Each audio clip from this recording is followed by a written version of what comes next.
Okay, what I have here is basically a 1940s, or it might even be late 1930s Box Brownie camera.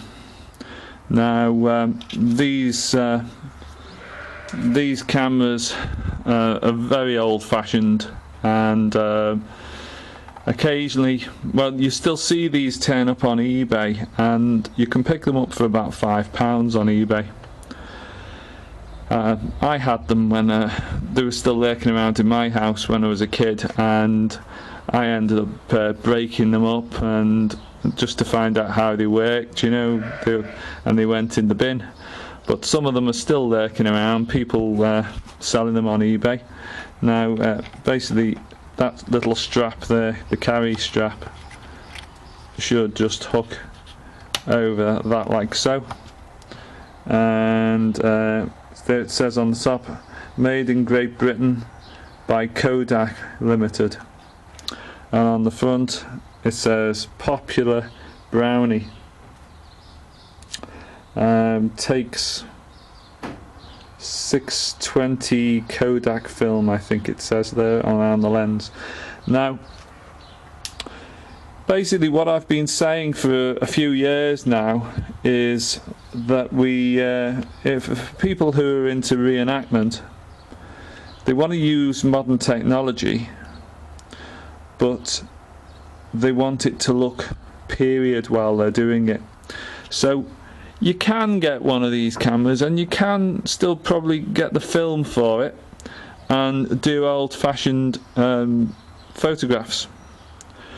The other option is that you get something more modern and you try and hide it in the case. Now, as I'm into video in quite a big way, a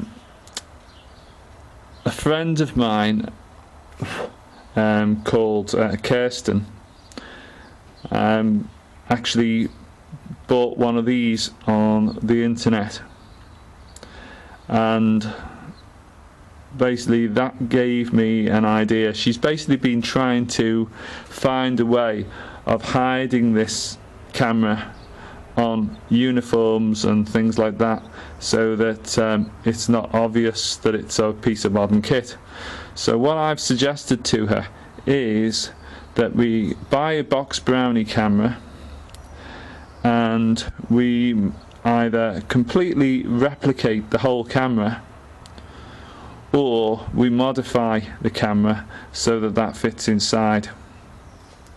Now this camera is only worth about £5, so it's not worth a lot of money, but if lots of people start doing this, then number of people who are into the old cameras will start to complain about destroying the old equipment. It's much like I do with my radios. You see, I fit modern PMR 400 odd megahertz unit into World War II looking radio set, but I don't buy an original radio set and break it up and butcher it and modify it. What I do is I replicate the whole set as much as I can. So what I'm looking at here is a bit of a compromise. Rather than making up the whole camera, my suggestion is that I just remake the front end of it. If I unhook that, you make sure this little winder here pulls out away from it. You swing that little lever back there, and that little lever back there, and the hard part is then trying to do this without it being on. One moment, put the camera down. Okay, what we do is we then yank the two halves apart like so, and here is the gubbins which actually takes all the photographs. This part here, you you have the film down here, and that's normally pulled across and fitted into this winding spool up here at the top. And each time a photo is taken, or in theory that should be moved across for the photo to be taken. But I'm no expert on these old cameras. I've just bought it to basically take it apart. So what my thought is, I'm not going to mess with this front end, I'm just going to put it away. What I've started to do is fabricate a new front end using sheet aluminium. This is again just some scrap. Now I've marked this out, and that's where the lens is going to sit. Rather than it being down in the centre, I've decided if the lens and the camera unit sit up near the front at the top, like so, the lens will be slightly stepped to one side, but that won't be an issue. Then what I'm doing is I'm having a hole on the side here, so that you can then plug wires directly into the side of the camera to get at the charging, the SD card socket, and you know, for exporting the like USB socket to plug in into the PC. So I'm going to do that, make a front, and then I'm going to fit it onto the back case. Now by doing this, there's also an added bonus. Because you've got all this extra space here in the back, you could put an extra battery inside here to make sure that this little sports camera runs for longer, because obviously it has the battery inside it, but if that battery went flat, you could then plug a lead into the side there, and you'd have a backup supply inside the extra big case of the Brownie. So what I'm doing here is I'm drilling holes for the lens to come through. I'm drilling holes, or I will be, I've got them centre punched there. See, I centre punch all the points, then I run round it with a drill, then I chisel out the hole, then I file the holes back. Then what I'm going to do is cut out the sheet and fold the sheet up so that I can make a front cover. Now what I might do with this is I might then cover it in like a black Fabulon, if I can find some Fabulon with a wrinkle finish, sort of like the old camera cases, or I might just paint it black. Haven't decided yet. Also, I haven't decided how I'm going to fix the corners. I've got some stuff called Tech Weld, which is for effectively soldering or welding or brazing, whatever you want to call it. I'll call it soldering the aluminium in the corners, so I'm tempted to try that Tech Weld. So anyway, I'm going to get on with this. Also, you can see there's a big viewing screen in the back of this camera. Now effectively on the rear of the Brownie you have this little red aperture. Now you can look through that little red aperture and see things through there. See? Yeah? So you can see through that aperture, and you'll be able to see the screen through there. Now I could just cut that little red lens out and just look through it, and then it won't have a red tint to it. So that's an idea I'm working on at the moment.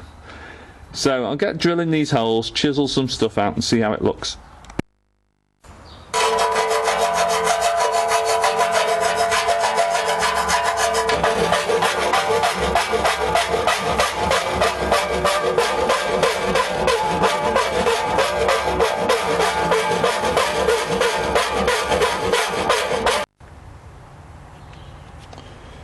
Okay, so that goes behind there. There's the power switch. There's the lens. So that's not looking too bad. So now I need to start folding the sides over. So I'm going to use some angled steel in the vise jaws, and I'm probably going to offset this to the side while I fold it. See how that goes. I normally have some steel angle lying around on the bench like so. Might have some more. Yep, there's a bit more on the floor.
What I normally do here is put a pair of mole grips on,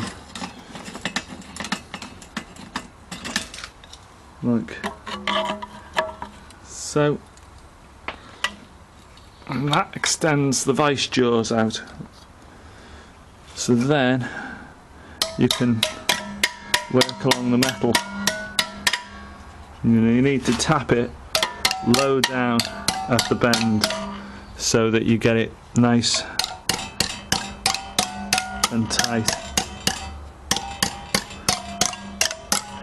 Paint's cracking off, but that's normal.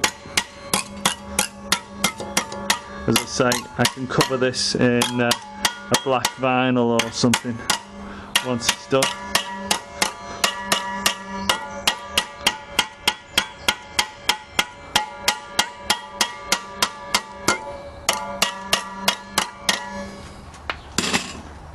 Anyway, I'll keep working on that for a bit.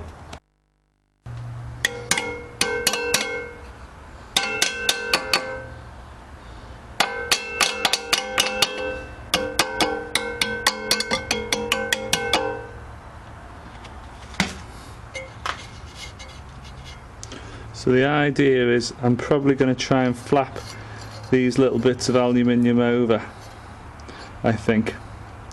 Either that, or I'll just Lumi weld them somehow on the inside and then grind the flap off.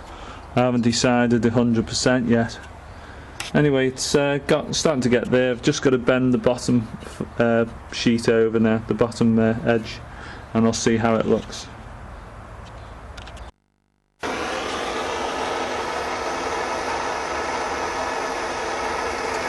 Right, this is the Tech Weld alloy soldering, brazing rod, whatever you want to call it, and I'm using a propane blowtorch. Don't want the heat too high. Right, don't need too much. This tool here I made, it's an old screwdriver with a piece of stainless steel welded on the end, and basically use it as a soldering iron to manipulate the Tech Weld into the join, just like if you were using a soldering iron.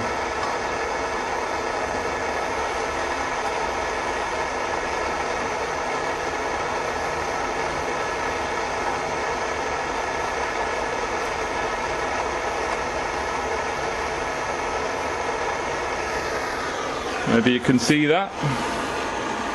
Just zoom in. Yeah, that would actually do it.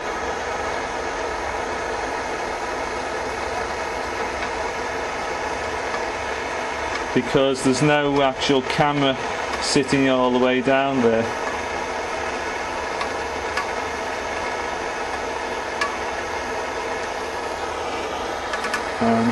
Just for good measure, I'll see if I can heat it up and just push the edge in a little bit.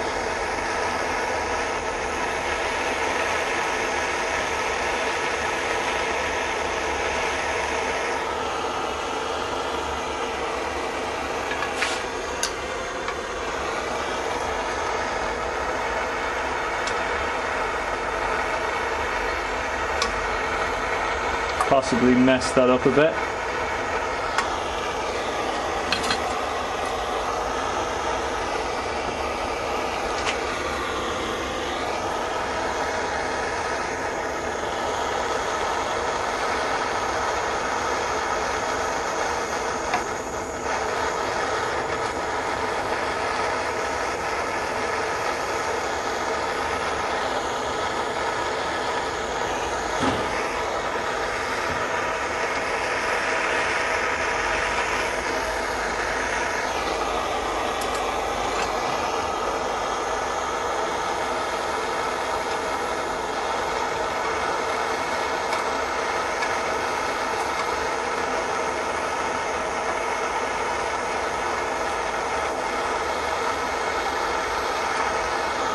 Got to be careful when you're using propane torches on thin aluminium, because if you get it too hot, the whole thing will just melt on you, and then you've got a big job trying to repair it.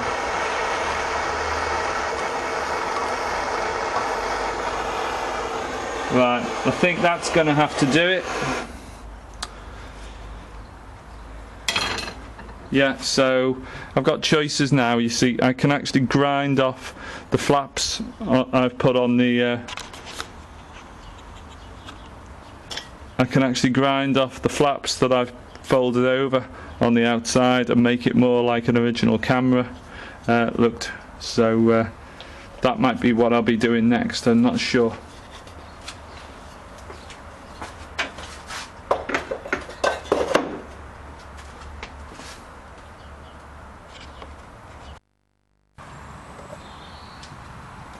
Well, this is how it's sort of starting to come together now. So I think that's fairly reasonable. I've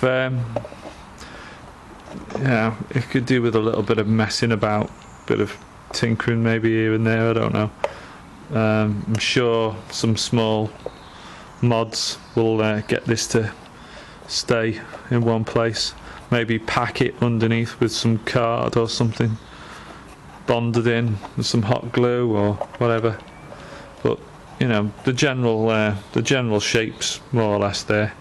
Got the slots in the side for the controls on the camera to be visible. Got the holes in the front for turning the power on and off, and then I think that's the mode switch.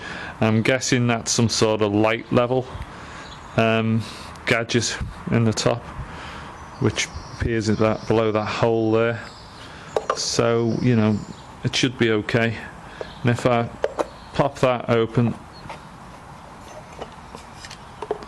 the camera will basically fit inside like so. So you've got the buttons at the top, button at the front, and there's your camera. Controls are visible. That little hole there is the microphone. It's a bit unfortunate them putting the microphone next to the those two controls, because you might pick up your finger moving over them, but I suppose it's there, isn't it? Now this can just be stuck in with a bit of hot glue or whatever. Maybe I can come up with some sort of clip which I can put a pop rivet in there, and then I can swing it round so that it goes slightly over the display and holds it in. Maybe that's an idea. This area down here, that could be packed out with a bit of foam to stop it wobbling about. I don't know, just various ideas. Yeah, it's you know, it's not too far off the job, is it? I think I'll probably put a bit of spray paint on it and you know, spray it up black, see how it looks. Maybe bond the camera in with some sort of you know, semi-permanent glue. As I say, in there's a big box, so you could put an auxiliary battery supply, power supply inside, and then plug it into the USB. So it'd probably run off that for a good time. You can put a 32 gig SD card into this particular little camera. Yeah, so it's getting there.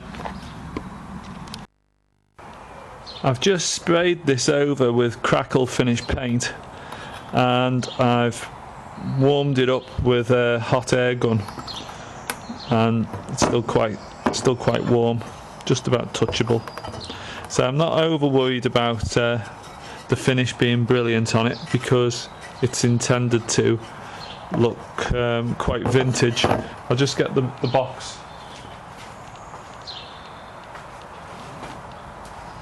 So if we plonk that on the front, hopefully it'll give a reasonable look to it. Yeah, doing that a bit. Yeah, so that's not too bad, is it? I reckon that should do the job. Once I bond the camera inside, should look brilliant. Might just go and stick a bit of hot glue on it now and see how it looks. Well, there it is. The camera's stuck in. You should be able to see through the rear hole here, this little sort of red hole, and look at the screen inside it. That'll hide the big like LCD screen that or LED display screen, whatever it is. Yeah, I think the general looks okay. I've left this hole here on the side so you can plug your leads in easy and change the SD card. I would think might be a little tricky, but shouldn't be that hard. If I pop the front open like you would normally do, there's the camera inside. See, I've just put it in with some hot glue. I've put some on the face pointing down, but this stuff you can always crack it off again if you need to, or you could slightly warm the whole thing up with a hairdryer and soften the glue and then pull it apart. You'll always get that glue off again. These little pins on the side, what I've used is I've used some little like brass escutcheon pins, and I thought, well, I'll try putting them in with Tech Weld, and they've gone in with the Tech Weld. Okay, it's bonded them in. You know, this stuff seems to bond various metals to aluminium, so it's done its job. Obviously, if you want, you could get a Dremel tool or something and grind them down a little bit so that they're not sharp. Other thing is, you can always coil your leads up for your display inside the case down here. You can make some sort of spool or something to stick them on, and that'll keep it all together. So I reckon it's a reasonable idea, you know. how to get a vintage look to a modern camera. Needs a little playing, but you know, quite happy with that really. Sort of goes with a Jeep. I've stuck a slot head screw into the case there. It was the nearest thing I had to replicate the dome rivet that's there, and I reckon it's all right. So it's got a nice little loop for you to carry the camera by now. Obviously before it used to be over here, so it folded flat, but I don't think that's an issue.